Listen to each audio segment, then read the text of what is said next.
তো বন্ধুরা দেখো, আমাদের অত জায়গা আছে তাও আমরা ঠিক মতন ঘর বানাতে পারি নাই। আর কলকাতাতে অল্প জায়গার মধ্যে কত সুন্দর ঘর বানাচ্ছে, একবারে দুতলা না কতলা করে, দুতলা না কতলা করে বন্ধুরা, চলো দেখাচ্ছি আমি। তো দেখো আমি মেন গেট ঢুকলাম, আর দেখো ছোট সিঁড়ি একদম সরু, এক লোক যাওয়া আসা হবে এরকম, বড় সুন্দর। দেখো একটুকু জায়গার মধ্যে কত সুন্দর যে বানাচ্ছে, দেখো কত সুন্দর। আর এই সাইডে একটা বাথরুম আছে, আর এই যে রুম, এটা বেডরুম, দেখো কত সুন্দর। চলো এবারে আমাদের রান্নাঘরটাতে কত সুন্দর, তার থেকে ছোট। আর দেখো সিঁড়ি একদম ছোট সিঁড়ি,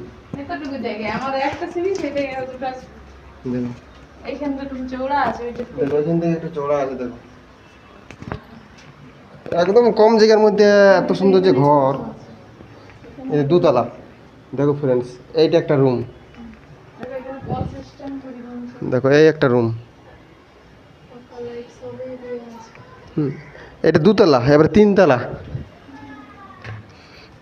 দেখো চলো তোমাদেরকে আমি দেখাচ্ছি, এত সুন্দর অল্প জায়গার মধ্যে, মোটামুটি কত হবে, 10 বাই 10 12 ফুট এরকম হবে, এত হবে নাই।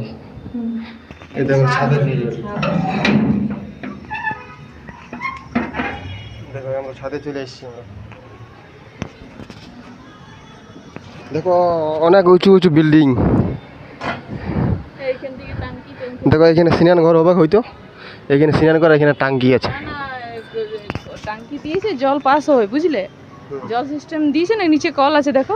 আচ্ছা আচ্ছা। আর এই সিঁড়ি দিয়ে উপরে টাঙ্কি অন করে অন অফ করে মনে হয় না, এইখানেই অন অফ আছে। একদম অল্প জায়গার মধ্যে কত সুন্দর ঘর বানাচ্ছে। আর আমাদের গ্রামে অনেক জায়গা জমির ঝগড়াঝাটি অনেক কিছু হয়, তার জন্য আমরা তারপরেও মানে ভালোভাবে আমরা কিন্তু ঘর বানাতে পারিনি। আর অল্প জায়গার মধ্যে বাথরুমও আছে, বেডরুমও আছে, স্নান ঘরও আছে, সব কিছু আছে বন্ধুরা।